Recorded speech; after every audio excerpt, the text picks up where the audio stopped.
اللهم صل على سيدنا ومولانا محمد معدن الجود والکرم وآلہ وصحبہ وبارک وسلم۔ حمد و صلات کے بعد قرآن پاک میں اللہ کریم نے فرمایا قل اعوذ برب الناس، فرمایا اے محبوب آپ کہہ دیجئے کہ میں پناہ مانگتا ہوں انسانوں کے رب کی۔ مالک الناس وہ انسانوں کا بادشاہ ہے، الہ الناس اور جو انسانوں کا معبود ہے، من شر الوسواس الخناس، میں اس کے شر سے پناہ مانگتا ہوں جو دل میں وسوسہ ڈالتا ہے اور پھر چھپ جاتا ہے۔ اس کی پناہ مانگتا ہوں جو وسوسہ ڈالتا ہے اور پھر انداز دیکھیے قرآن پاک کا، وسوسہ ڈالتا ہے خود غائب ہو جاتا ہے، چھپ جاتا ہے۔ الذی یوسوس فی صدور الناس، اور وہ جو لوگوں کے دلوں میں وسوسے ڈالتا ہے۔ وسوسہ آنکھ میں نہیں ڈالتا، وسوسہ کان میں نہیں ڈالتا۔ الذی یوسوس فی صدور الناس، سینے کے اندر جو دل ہے نا، اس دل میں وسوسے ڈالتا ہے۔ تو کون ڈالتا ہے؟ فرمایا من الجنۃ والناس، وہ جنوں میں سے بھی ہیں اور انسانوں میں سے ہیں، دونوں میں سے ہیں۔ اس کی پناہ مانگو جو وسوسہ اندوزی کرتا ہے، جو تمہارے ذہن کے دریچوں کو میلا اور کچالا کرتا ہے، جو تمہارے سینے کو اور تمہاری روح کو بدمزہ کرتا ہے، اس سے پناہ مانگو۔ وسوسوں کا دور ہے، وسوسوں کے دور میں عمل تو دور رہ گیا، لوگوں کا عقیدہ بچنا مشکل ہو گیا۔ وسوسہ ہی وسوسہ ہے، ہر بات پہ وسوسہ، ہر ایک کے بارے میں بری سوچ، ہر شخص کے بارے میں نظریات کے اندر کمزوری، شکوک و شبہات کا زمانہ۔ فرمائے پناہ مانگو، اللہ سے پناہ مانگو ان وسوسوں سے، اس کی پناہ چاہو۔ میرے دوستو، شکوک و شبہات اتنے زیادہ ہوتے چلے جا رہے ہیں۔ آدمی شک سے باہر نکلے گا تو عبادت کرے گا، شک سے باہر نکلے گا تو در مصطفیٰ علیہ السلام کی غلامی کرے گا، وہ شک سے باہر نکلے گا تو کسی اللہ کے ولی سے اس کی نسبت مضبوط ہوگی۔ اور اگر شک ہی شک ہو، شک ہی شک ہو، سینہ شک سے بھرا ہوا ہو، وسوسہ ہی وسوسہ، لوگوں کے دلوں کے اندر اس قدر برے خیالات جنم لینے لگے ہیں کہ اب لوگوں کا سارا ماحول روحانی، علمی، فکری وہ تباہ ہوتا نظر آ رہا ہے۔ اہل اللہ کو شک نہیں گزرتا تھا۔ لوگ کہتے ہیں کہ اللہ کے ولی کے پاس سب سے بڑی طاقت کیا ہوتی ہے؟ کچھ لوگ کہتے ہیں جو کہتا ہے وہ ہو جاتا ہے، یہ بڑی طاقت ہے۔ کچھ لوگ کہتے ہیں کہ اللہ تبارک و تعالیٰ کا ولی دنیا سے کٹا ہوتا ہے، یہ اس کی بڑی طاقت ہے۔ میں آپ کو درجنوں صوفیاء کی اور سینکڑوں اولیاء اللہ کے اقوال کا اگر ایک جملے میں نچوڑ عرض کروں تو اللہ کا ولی وہ ہوتا ہے جو وسوسوں سے دور ہو کے یقین کامل کی دولت پا چکا ہوتا ہے، وسوسوں سے بچ جاتا ہے، اس کا یقین تیقن مضبوط ہوتا ہے۔ یار لوگوں کا کام نہیں وسوسہ اندوزی کرنی، لوگ وسوسہ اندوزی کرتے ہیں وہ کریں گے، لوگ شک پیدا کرتے ہیں وہ کریں گے۔ تو اتنے کانوں کا کچا ہے کہ تو سب کی بات سنتا ہے، ہر ایک کی بات تیرے اندر آ کر کے جنم لیتی ہے اور ہر ایک کی بات تیری روح میں گزر جاتی ہے۔ یہ کیسے ہو گیا؟ اتنا کمزور ہے تو کانوں کا، جو آدمی آئے گا تو اس کی بات سن لے گا تو یقین کر لے گا۔ لوگ کہتے ہیں جی مجھے فلاں نے کہا تھا، اور یہ سارا معاملہ ہم نے ایمان، تیقن، یقین، صحبت کے بارے میں گڑبڑ کر لیا، ورنہ اپنی دنیا کے معاملے میں تو ہم آج بھی بڑے حساس ہیں۔ دنیا کے معاملے میں ہمیں وسوسے کوئی نہیں آتے۔ ایک شخص نے آ کے آپ کے کان میں کہہ دیا کہ تیرا 40 لاکھ کا مکان اچانک 30 لاکھ کا ہو گیا، تو مان لیتے ہو؟ تو اس نے تو وسوسہ ڈالا ہے، آپ نے مانا کیوں نہیں؟ اس نے کہا وہ میں نے دیکھا ہے ایک دیوار میں سوراخ ہو گیا ہے اور پینٹ اس کا گر گیا ہے، فلاں جگہ کمزوری آ گئی ہے، تو مکان 40 لاکھ کا تھا یکدم 30 لاکھ کا ہو گیا، مان لیا آپ نے؟ آپ نے نہیں مانا، آپ نے تو اس کے ساتھ بحث بھی کی، آپ نے تو تکرار بھی کی، اس کو ڈانٹا بھی اور اس کو یہ بھی کہا کہ تو میرا دشمن ہے، تو نے میری اتنی قیمتی چیز کو اتنی نکمی کہہ دیا۔ اور جو کونے میں آ کے کہہ گیا کہ فلاں اللہ کا ولی، دیکھو جی اب تو کوئی اللہ کا ولی نہیں رہا، فلانا بھی دکاندار ہے، فلانا بھی، اور تو نے فٹافٹ مان لیا۔ مجھے ایک بندہ کہہ گیا تھا، میرے بھائی غور کریں اور توجہ کریں بات پر، آپ سے بات کر رہا ہوں، اس کو ضرور سمجھیں۔ ہمارا یہ کس طرح کا ماحول ہے کہ دنیا کے معاملے میں کوئی شخص شک کا شکار نہیں۔ آپ چلے گئے سودا لینے، بڑی عام سی چیز آپ نے خرید لی، چلیں عین والا آم چھوڑ کے الف والا آم کرے تو آپ آم لینے چلے گئے، عام سی چیز آم لینے چلے گئے آپ. اس نے کہا جی یہ تو میں 300 روپے کلو دوں گا، تو فوراً آپ نے دے دیا اس کو، کوئی وسوسہ نہیں آیا آپ کو. حالانکہ اس نے دلیل بھی دی کہ یہ یہاں کا نہیں ہے، یہ میر پور خاص سندھ سے آیا ہے، یہ فلاں جگہ سے ہے. تو آپ نے کہا نہیں بھائی یہ کیسے ہو سکتا ہے، اتنا مہنگا ہے ہی نہیں، تو کیسے بتا رہا ہے. لیکن عجیب معاملہ ہے کہ دین کے بارے میں لوگ فوراً کہتے ہیں جی مجھے بڑے بڑے خیالات آتے ہیں، بڑے بڑے خیال اس کو آتے ہیں جس کی توجہ ہٹتی ہے. ایکسیڈنٹ اس کا ہوتا ہے جو سیدھا نہیں دیکھتا، دائیں بائیں دیکھتا ہے. جس کا دھیان سیدھا ہوتا ہے اس کی گاڑی سیدھی چلتی ہے. تو نے دائیں بائیں دیکھا ہے تو تجھے وسوسہ آیا ہے، تو نے ادھر دیکھا پھر تجھے وسوسہ آیا. جن کی توجہ سیدھی یار کی طرف رہتی ہے، جن کی توجہ سیدھی یار کی طرف، جن کی توجہ سیدھی رہتی ہے، انہیں وسوسے، انہیں دیدار سے فرصت نہیں تو وسوسہ کیسے آئے گا. النظر الی وجہ رسول اللہ، حضرت سیدنا ابو بکر صدیق نے کہا تھا یا رسول اللہ ایک کی دل کی تمنا ہے کہ آپ بیٹھے رہیں میں دیدار کرتا رہا. وسوسہ کیسے آئے گا؟ وسوسہ تو اس کو آئے گا جو ابو جہل کی بھی سنے گا، وسوسہ تو اس کو آئے گا جو ابو لہب کو بھی ٹائم دے گا، وسوسہ تو اس شخص کو آئے گا جو عبداللہ بن ابی سلول کے پاس بھی تھوڑا وقت گزارے گا، تو جس کا بیٹھنا اٹھنا ہی مولا علی کے ماننے والوں کے پاس ہو، جس کا ہر وقت ٹھکانہ ہی جناب بلال حبشی کے غلاموں کے پاس ہو، جو ہر وقت بیٹھے ہی اس کے پاس، جو جیے بھی تو جناب صدیق اکبر کے ساتھ، اور جس کی رگوں رگوں میں حضرت عثمان غنی اور عمر فاروق بستے ہوں، اس کو کیسے وسوسہ آ سکتا ہے؟ ہمارا جرانہ ہی بڑا پکا مضبوط ہے، تعلق ہی بڑا، ہمیں کیسے وسوسہ آئے گا؟ وسوسہ کسی اور کو آیا کرتا ہے.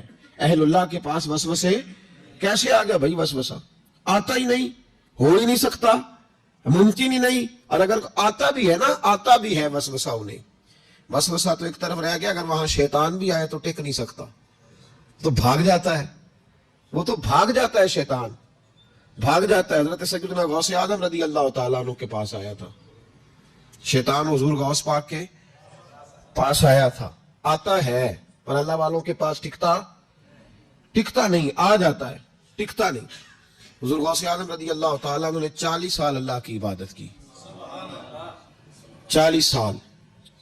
یہاں بھی لوگ بڑے پریشان ہو جاتے ہیں، کیسے جی کیسے کر لی؟ تو میں نے کہا قرآن پڑھو، والذین یبیتون لربہم سجدا وقیاما، وہ راتیں گزار دیتے ہیں اپنے رب کے لیے سجدہ کرتے اور قیام کرتے. تو یہ قرآن کی نص نے جب بیان کر دیا تجھے کیسے شک ہو گیا؟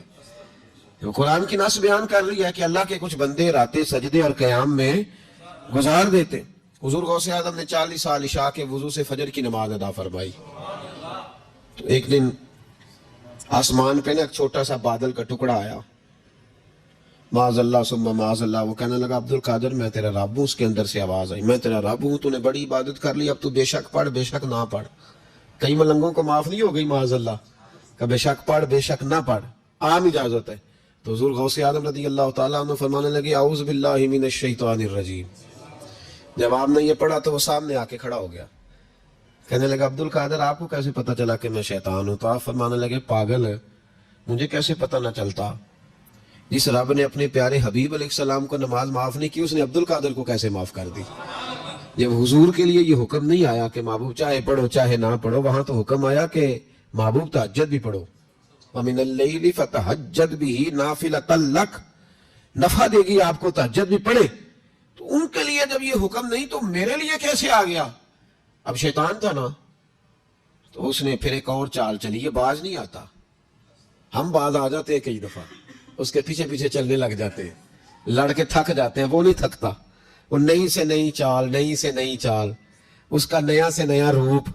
من الجنت والناس، جنوں میں سے بھی اور انسان، اس کے نئے سے نئے روپ ہوتے ہیں. اس نے ایک نیا روپ دھار لیا، کہنے لگا عبد القادر 300 ولی میں نے اسی طرح گمراہ کیے، آپ چونکہ عالم تھے تو آپ کے علم نے آپ کو بچا لیا. تو غوث اعظم فرمانے لگے نئے روپ سے آئے ہو؟ کہنے لگا 300 میں نے گمراہ کیے، یہ تو آپ عالم تھے تو بچ گئے، آپ جانتے تھے تو بچ گئے، میں نے 300 گمراہ کیے. تو حضور غوث اعظم فرمانے لگے پھر گمراہ کرنے لگے نیا روپ دھار کے؟ مجھے میرے علم نے نہیں بچایا، مجھے اللہ کے فضل نے بچایا ہے. کئی عالم بھی تو گمراہ ہو جاتے ہیں نا، مجھے میرے علم نے نہیں بچایا، مجھے میرے اللہ کے فضل نے بچایا. میرے بھائی، میرے عزیز طریقت کے مسافروں، یاد رکھو، سمجھ لو اس بات کو کہ وسوسہ آتا ہے. وسوسہ، دو قسم کے مہمان آتے ہیں، دو قسم کے مہمان. ایک مہمان وہ آتا ہے جو آتا ہے تو بندہ توجہ نہیں کرتا، وہ خود کہتا ہے اس نے نہیں میری طرف توجہ کی، وہ مہمان چلا جاتا ہے، پتہ نا آپ کو. اور جس کو بندہ اٹھ کے سینے سے لگائے اور اس کے ساتھ گفتگو شروع کر دے، وہ مہمان جاتا ہے تو بیٹھا رہتا ہے، وہ تو نہیں جاتا. تو وسوسہ آتا ہے، جو تو توجہ نہ کرے اس کا چلا جاتا ہے، اور جو سینے سے لگا لے، سوچنے لگ جائے، غور کرنے لگ جائے، اس کا وسوسہ بیٹھ جاتا ہے، اسی کے پاس رہتا ہے، دوستانہ کر لیتا ہے. کئی دفعہ تو بالکل مکان ہی ساتھ بنا لیتا ہے، ہر وقت کوئی نہ کوئی بات کان میں، ہر وقت کوئی نہ کوئی بات کان میں. کیوں وسوسہ آتا ہے؟ تجھے کیسے آ گیا؟ جس کا یقین کامل ہو اسے وسوسہ کیسے آئے؟ جس کی توجہ سیدھی ہو اسے وسوسہ نہ چھڑ یار دا بوہا، نہیں تے ہو جاویں گا روگی. جیڑی بکری اجڑوں وچڑی او بگیاڑا جوگی. یہ تو بھئی تو اگر اندر رہتا، صحبت کے اندر رہتا، چھتری کے نیچے رہتا، تو پھر وسوسہ تجھے کیسے وسوسہ کس طرح تیرے پاس آیا؟ وسوسہ اس کے پاس آتا ہے جو وسوسے کی جانب توجہ کرتا ہے. بہت زیادہ لوگوں کو بدگمانی ہونے لگی ہے، بہت زیادہ وسوسے آنے لگے ہیں، بہت زیادہ خیال ہونے لگا، بہت زیادہ توجہ ہونے لگی ہے. بڑی لوگوں کا معیار اس طرف جائے، ہر چوتھا آدمی آ کے کہتا ہے برے خیالات آتے ہیں. کیوں بھائی برے خیالات آتے ہیں؟ کیسے آ گئے؟ ہمارا تو دل ہی ایک ہے، اور دل میں یار بھی ایک ہے، دوسرے کے لیے جگہ ہی کوئی نہیں، تو وسوسہ کیسے آئے گا؟ ہم تو اس کے دیدار سے آج تک فارغ نہیں ہوئے، تو غیر کی طرف دیکھ کیسے لیا؟ یہ کیسے ہو گیا؟ ممکن کیسے ہوا؟ اپنے آپ کو سمیٹیں، ان وسوسوں سے اپنے آپ کو بچائیں، ان پر قطعی طور پر کوئی توجہ نہ دیں. اور اگر کبھی آ بھی جائے تو میں نے کہا کہ اس کو سینے سے لگانے کی ضرورت، اس کو جھٹک دیں، بات ختم ہو گئی. آ جاتا ہے وسوسہ، بڑوں کو آ جاتا ہے، وسوسے آیا کرتے ہیں، آیا ضرور کرتے ہیں. لیکن جو لوگ قابل ہوتے ہیں، جن کا ایمان مضبوط ہوتا ہے، جن کا تیقن مضبوط ہوتا ہے، ان لوگوں کے پاس وسوسے ہمیشہ رہتے نہیں. ایک اہم بات اصلاح کی جو سمجھنی بڑی ضروری ہے، آپ کے لیے بڑی ضروری ہے. آپ نے یہ غور کرنا ہے کہ وسوسہ آتا کہاں سے ہے. کوئی نہیں سمجھ آئی آپ کو میری بات کی؟ نہیں آئی ہوتی تو آپ بڑی دور پہنچ چکے ہوتے. سردی بڑی زیادہ تھی کمرے میں، تو کہیں سے ہوا آ رہی تھی ٹھنڈی، تو اب ٹھنڈ بڑی لگ رہی تھی، تو بندے نے فوراً اٹھ کے بھلا کیا کرنا ہوتا ہے؟ نہیں وہ پتہ نہیں کتوں آ رہی، باری دی تو ابھی گل ہی ہے نا جی. اگر تو کھڑکی سے آ رہی ہے تو کس کو بند کریں گے؟ اور اگر دروازے سے آ رہی ہے تو جی، اور اگر چھوٹے بچے نے پنکھا چلا دیا تو جی، چل پنکھا رہا ہے، بندہ سارا دن دروازہ بند کرتا رہے. سمجھنا ہے آپ نے بات کو. آپ نے اس دروازے کو بند کرنا ہے جہاں سے وسوسہ آتا ہے. اگر آپ کا قریبی سجن ہے نا، قریبی دوست ہے، قریبی، اخنس بن شریح کہتے ہیں میں دین کے قریب آ گیا تھا. یہ دین کے قریب آ گئے تھے. کس طرح آئے؟ جن دنوں انہوں نے نبی پاک صلی اللہ تعالیٰ علیہ وآلہ وسلم کو شیب ابی طالب میں قید کیا ہوا تھا نا، تو اللہ کے محبوب علیہ السلام رات کو پہاڑ پر بیٹھ کر قرآن پاک کی تلاوت فرماتے تھے.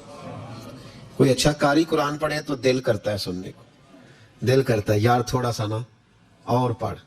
ہاں جی، کوئی اذان پڑھ رہا تھا تو شاعر گزر رہا تھا، تو شاعر کا دل مچلنے لگا، کہنے لگا اور ذرا ٹھہر جا مؤذن، میرا دل دہل رہا ہے، اتنی جلدی ختم نہ کر یار، مجھے لطف آ رہا ہے، تھوڑے قصیدے اور پڑھ. تو کوئی اچھا قاری قرآن پاک پڑھے نا، اچھا قاری، تو بندہ مست ہو جاتا ہے. تو مجھے بتاؤ جب یاسین والے رسول خود یاسین کی تلاوت کرے، جب مدثر والے محبوب کی زبان سے خود مدثر کے جملے نکلے، اور جب مزمل والے محبوب خود مزمل کا ذکر کرے، پھول جھڑتے ہوں گے، کلیاں مہکتی ہوں گی، زمانہ سارا مہک و ٹھنڈک سے بھر جاتا. نبی پاک صلی اللہ علیہ وسلم پہاڑ پہ بیٹھ کے پڑھتے تھے رات کو، تو وہاں نا ابو سفیان بھی آ گئے سنتے سنتے، کیونکہ انہوں نے پابندی لگائی ہوئی تھی کہ کوئی بھی بندہ وہاں نہ جائے، سوشل بائیکاٹ معاذ اللہ کیا ہوا تھا، کوئی نہ ادھر جائے. تو سنتے سنتے ابو سفیان آ گئے. کہتے ہیں حضور قرآن پاک پڑھ رہے تھے تو مجھے لطف بڑا آیا سننے کا. تو وہاں ایک قریب جھاڑی تھی، تو ابو سفیان جھاڑی میں بیٹھ گئے. ساری رات نبی پاک نے قرآن پاک پڑھا، اور ساری رات انہوں نے سنا. ہمیں اتنا ذائقہ بات سن کے بھی تو آنا چاہیے نا. کہتے ہیں اب مجھے نہیں پتا تھا کہ اخنس بن شریح بھی کہیں آیا ہوا ہے.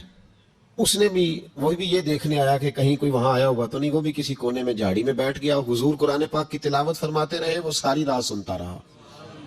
ادھر سے کہیں ابو جال بھی آ گیا. پتھر دل تھا, پر میرے مصطفیٰ قرآن پڑھتے تھے تو کان اس کے بھی کھڑے ہو جایا کرتے تھے. ساری رات تلاوت سنتے رہے, تینوں پکے کافر جھاڑیوں میں بیٹھ کر تلاوت سنتے رہے. صبح جب جانے لگے تو ملاقات ہو گئی. تو کدھر آیا تھا؟ اس نے کہا پہلے تو بتا, تو کدھر آیا تھا؟ میں تو آیا تھا دیکھوں کوئی آیا تو نہیں. میں تو کدھر؟ اس نے کہا میں بھی یہی دیکھنے آیا تھا کہ یہاں کوئی آتا جاتا تو نہیں. ابو جال زیادہ شاطر تھا, کہنے لگا خبردار کل کوئی نہ آئے, آج تو آ گئے کل نہ ہونا. اللہ اکبر. لیکن جہاں دل لگا ہوتا ہے نا وہاں دل کھینچا چلا جاتا ہے. دل جہاں لگ جاتا ہے نا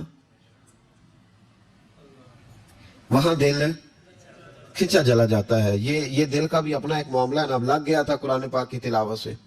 کہتے ہیں رات کو اپنی چارپائی پہ لیٹے, درد اگرچہ جان گزل ہے, میں کیا کروں میرا دل ہے. غمیش کا اگر نہ ہوتا تو غم روزگار ہوتا. اور وہ مزہ آتش نے کہا تھا, وہ مزہ دیا ہے تڑپ نے, کہ میری آرزو ہے یا رب میرے دونوں پہلوؤں میں دل بے قرار ہوتا. کہتے ہیں کہ اگلی شام پھر آئی تو وہی کیفیت, وہی انداز, وہی شوق. چارپائی پہ لیٹے پر کانوں میں وہ آواز رس گھولے. لیٹا نہ گیا, اٹھے پہنچے, لیکن آج جگہ بدل کے بیٹھ گئے تینوں. صبح ساری رات سنتے رہے محبوب کی تلاوت. صبح اٹھے تو پھر چوک میں ملاقات ہو گئی. تو کدھر آیا تھا, تو کدھر؟ ابھی بات ہونے. ابو جال ذرا زیادہ شاطر تھا, کہنے لگا میں تو تم دونوں کا خیال کرنے آیا تھا, کہیں تم دونوں تو نہیں آئے, یہ دیکھنے کے لیے آیا تھا. اللہ اکبر. 3 دن مسلسل آتے رہے اور میرے مصطفیٰ کریم کا ساری رات قرآن پاک سنتے رہے. اب اخنس بن شریح کہتے ہیں کہ میں پورا قریب آ گیا. میرا دل کہتا تھا کہ یہ سچے ہیں. کہتے ہیں میں نے تیسرے دن مشورہ کیا. میں نے کہا یار پتہ تجھے بھی ہے مجھے بھی ہے کہ نہیں آنا, پر ان کی آواز ایسی ہے, وہاں لذت ایسی ہے, نہیں نہ رہا گیا تجھ سے بھی. مان کیوں نہیں جاتا کہ ساری باتیں اپنی جگہ پر ان کی بات کانوں سے ہو کے دل میں اترتی چلی جاتی ہے, مانتا کیوں نہیں. اخنس بن شریح کہتے ہیں میں پورا قریب آ گیا, پر ابو جال نے مجھے پھر گمراہ کیا. کہنے لگا یار یہی رہے ہیں, بچپن بھی یہی گزارا ہے, معاذ اللہ 2 ہاتھ ہیں 2 آنکھیں ہیں, سارا کچھ وہی ہے, کان پٹیاں سفید ہوئی ہیں تو کہتے ہیں میں اللہ کا نبی ہوں معاذ اللہ. اس نے وسوسہ اندوزی کی تو کہتے ہیں میں پھر بیک ہو گیا. آپ کیوں نہیں اس شخص کو جانتے جو وسوسہ اندوزی کرتا ہے؟ آپ اس جگہ کیسے چلے گئے جہاں وسوسہ اندوزی ہوتی ہے؟ یاد رکھیں اس جگہ جائیں جہاں جانے سے دل صاف ہوتا ہے, جہاں جانے سے دل کا زنگ اترتا ہے, آپ کے وسوسے دور ہوں گے. وہاں جائیں جہاں ایمان کی, یقین کی, تیقن کی دولت بڑھتی ہے. کیوں وہاں جاتے ہو جو بیک کر دیتا ہے؟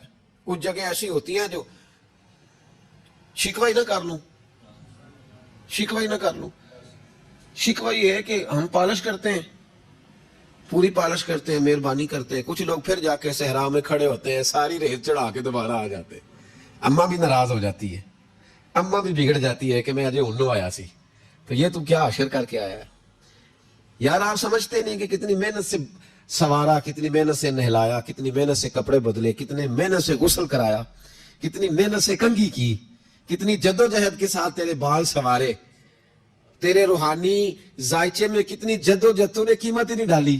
تو 2-4 دن گیا اور جا کے پھر سے زنگ چڑھا کے آیا. تو نے ہماری کبھی کبھی دل کرتا ہے پھر اماں کا بھی کہ 2 تھپڑ لگا ہی دوں, اس کو لگاؤں 2 تھپڑ, میری محنت کا تو نے کیا. تو وسوسہ اندوزی والی جگہ پہ کیوں جاتے ہو؟ کیوں گئے وہاں؟ تمہیں نہیں پتا تھا کہ وہاں نہیں جانا؟ سارے کپڑے میلے ہو گئے, ساری گرد پھر چڑھ گئی. خبردار, خبردار اپنے بزرگوں کی محنت کا خیال کرے. خبردار اس جگہ کبھی نہ جائیں جہاں جانے سے وسوسے پیدا ہوتے ہیں. ان جگہوں پہ کبھی نہ جائیں جہاں جانے سے ذہن میں شر اٹھتا ہے. اس جگہ پہ کبھی نہ جائیں